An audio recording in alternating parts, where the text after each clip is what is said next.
Se sentía indignado sobre todo por sus modales con la criada, cuyos sueldos estaban siempre atrasados y que hasta le prestaba dinero. Los días que arreglaban sus cuentas se peleaban como dos pescadoras, luego se reconciliaban abrazándose. Los ratos a solas se volvían tristes. Fue un alivio para él cuando volvieron a empezar las veladas en lo de la señora de Ambrose. Aquella al menos lo distraía. Conocía las intrigas del mundo, los cambios de embajadores, el personal de las modistas, y si se le escapaban los lugares comunes era una fórmula tan conveniente que su frase podía pasar por una diferencia o por una ironía. Había que verla en medio de 20 personas que conversaban sin olvidar a ninguna, atrayendo las respuestas que quería, evitando las peligrosas. Las cosas más simples, contadas por ella, parecían confidencias. La menor de sus sonrisas hacía soñar. Su encanto, en fin, era complejo e indefinible.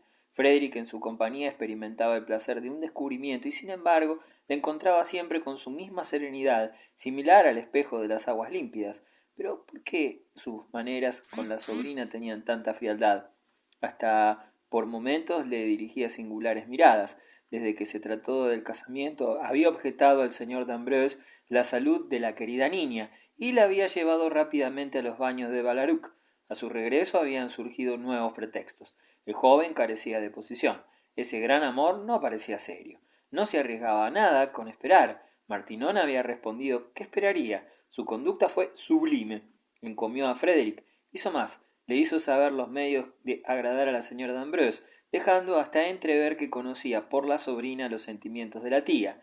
En cuanto al señor de Ambrose, lejos de mostrar celos, rodeaba de atenciones a su joven amigo, le consultaba sobre distintas cosas, se inquietaba por su porvenir, aunque un día, como se hablara del viejo Roque, le dijo al oído con aire zumbón, hizo bien.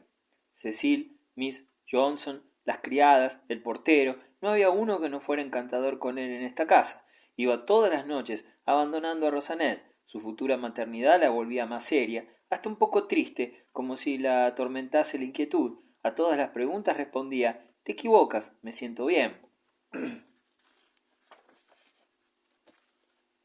Eran 5 los pagaré que había firmado hacía tiempo, y como no se atrevía a decírselo a Frederick, después del pago del primero había vuelto a lo de Arnaud, quien le había prometido por escrito el tercio de sus beneficios en la iluminación de gas de las ciudades del Languedoc, una empresa maravillosa, recomendándole que no usara esa carta antes de la asamblea de accionistas, y la asamblea se postergaba de semana en semana.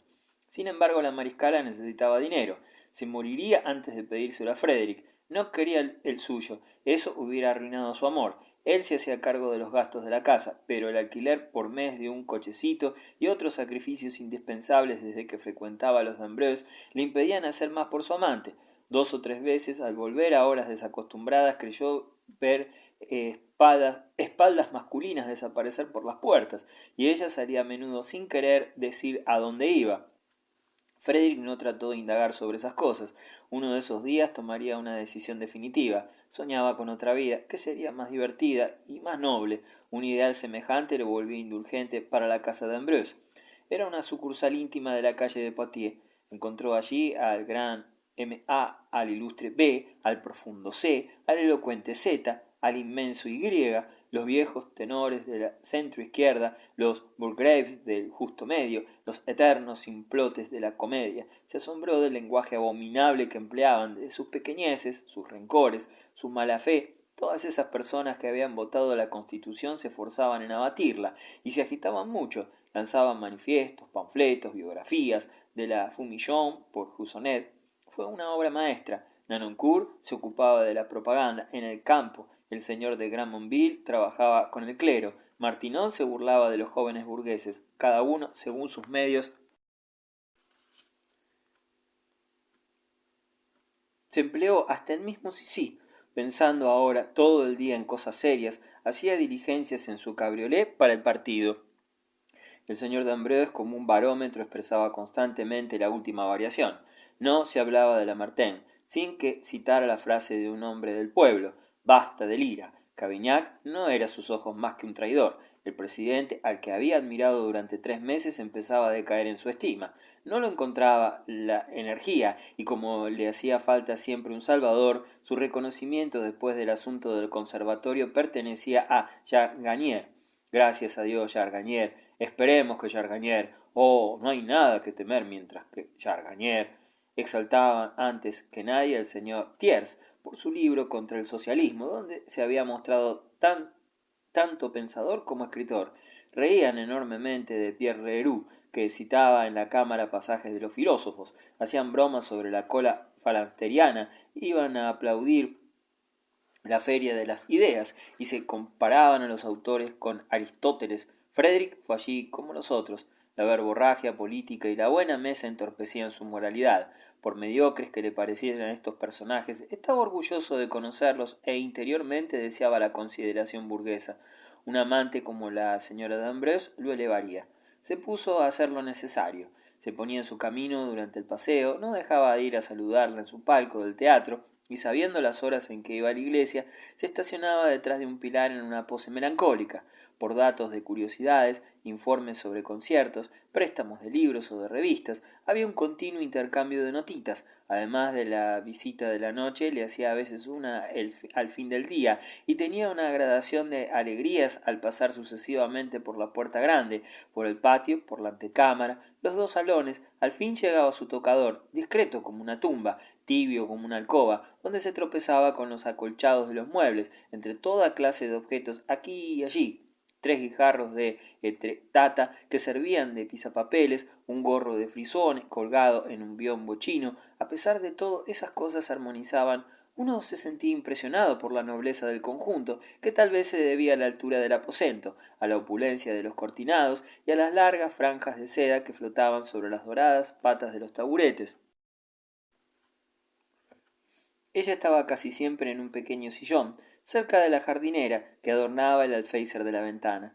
Sentado en el borde de un gran puff con rueditas, le dirigía los cumplidos más acertados y ella lo miraba, la cabeza un poco de costado, la boca sonriente. Él le leía páginas de poesía, poniendo en ella toda su alma, a fin de emocionarle y para hacerse mirar. Ella lo detenía con una observación crítica o una anotación práctica, y su charla recaía sin cesar en la eterna cuestión del amor. Se preguntaban qué es lo que lo ocasiona, si las mujeres lo sienten mejor que los hombres, cuáles eran sus diferencias. Frederick trataba de emitir su opinión, evitando a la vez la grosería y la insulsez. Aquello se transformaba en una especie de lucha agradable, por momentos fastidiosa en otros. No experimentaba a su lado ese encanto de todo su ser que lo llevaba hacia la señora Arnaud, ni el alegre desorden donde lo había llevado al principio Rosanet, pero la deseaba como una cosa anormal y difícil, porque ella era noble, era rica, era devota, figurándose que tenía delicadezas de sentimiento, raras como sus puntillas, con amuletos sobre la piel y pudores en la depravación. Se sirvió de su viejo amor, le contó como inspirado por ella todo lo que la señora Arnaud en otra época le había hecho sentir, sus languideces, sus aprensiones, sus sueños. Ella lo recibía todo como una persona acostumbrada a esas cosas, sin rechazarlo formalmente. No cedía nada, y él no llegaba a seducirla, como tampoco Martinón a casarse. Para terminar con el enamorado de su sobrina, lo acusó de interesarse por el dinero y hasta pidió a su marido que lo pusiese a prueba. El señor d'Ambrose declaró entonces al joven que Cecil, como era huérfana de padres pobres, no tenía ninguna esperanza ni dote. Martinón, como no creía que esto fuese cierto, o demasiado avanzado para desdecirse, o tal vez por uno de esos empecinamientos de idiota que son los actos de genio, respondió que su patrimonio, 15.000 libras de renta, le bastaría. Este imprevisto desinterés conmovió al banquero. Le prometió una fianza de recaudador, comprometiéndose a conseguirle el empleo, y en el mes de mayo de 1850 Martinón desposó a la señorita Cecil. No hubo baile. Los jóvenes partieron esa misma noche para Italia. Frederick al día siguiente fue a hacer una visita a la señora d'Ambrose. Le pareció más pálida que de costumbre. Lo contradijo con acritud sobre 2 o 3 temas sin importancia. Además, todos los hombres eran unos egoístas. Había, sin embargo, algunos adictos, aunque más no fuese él. Ah, bah, como los otros. Sus párpados estaban rojos. Lloraba, luego forzándose en sonreír. Discúlpeme, estoy equivocada. Es una idea triste que se me ha ocurrido. Él no comprendía nada. No importa, es menos fuerte de lo que creía, pensó él. Ella llamó para pedir un vaso de agua, luego bebió un sorbo, lo devolvió, luego se quejó de que la servían pésimamente. Para distraerla, él se ofreció como criado, pretendiéndose capaz de presentar platos, quitar el polvo a los muebles, anunciar a los invitados, en fin, de ser un mucamo o más bien un botones, aunque hubiese pasado la moda. Hubiera querido estar en la parte trasera de su coche con un sombrero de plumas de gallo y como la seguiría majestuosamente, a pie, llevando en el brazo un perrito. Usted es gracioso, dijo la señora de Ambrose. ¿No era una locura? Respondió él, considerar todo seriamente. Había demasiadas desdichas como para crear otras. Nada merecía la pena de un dolor. La señora de Ambrose levantó las cejas de una forma en forma de vaga aprobación. Esta semejanza de sentimientos llevó a Frederick a mayor atrevimiento. Sus desengaños de antes le daban ahora cierta clarividencia. Prosiguió: nuestros abuelos vivían mejor. ¿Por qué no obedecer a los impulsos que nos empujan? El amor, después de todo, no era en sí una cosa tan importante. Pero lo que usted dice es inmoral. Ella había vuelto a su butaca. Él se sentó en el borde contra sus pies. ¿No ve que miento? Pues para agradar a las mujeres hay que mostrar una insustancialidad de bufón o furores de tragedia. Ellas se burlan de nosotros cuando les decimos que las amamos sencillamente. Yo encuentro en esas hipérboles que a ellas les divierten una profanación de verdadero amor, aunque no se sabe cómo expresarlo, sobre todo delante de aquellas que tienen demasiado ingenio.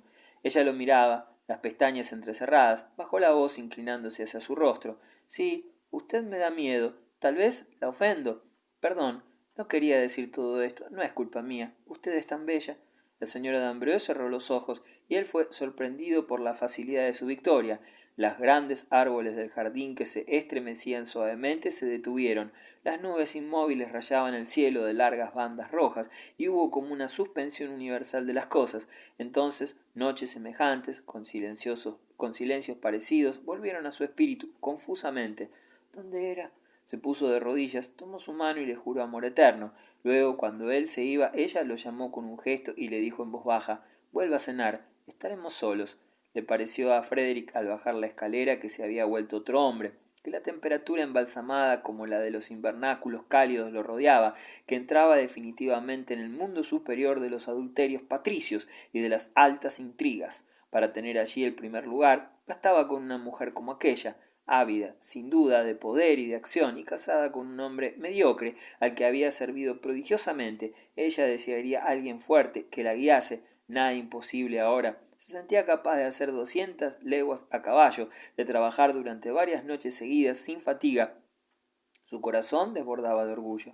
En la vereda ante él, un hombre cubierto con un viejo abrigo caminaba con la cabeza baja y con un aire tal de aburrimiento que Frederick se dio vuelta para observarlo. El otro levantó la cabeza. Era Dusalier. Vacilaba. Frederick le saltó al cuello. ¡Ah, pobre viejo! ¿Cómo? ¿Eres tú? Y lo arrastró a su casa, haciéndole 1000 preguntas al mismo tiempo. El ex comisario de Ledru-Rollin contó primero los tormentos que había soportado, cómo predicaba la fraternidad a los conservadores y el respeto de las leyes a los socialistas. Los unos le habían tirado con sus fusiles, los otros habían llevado una cuerda para colgarlo.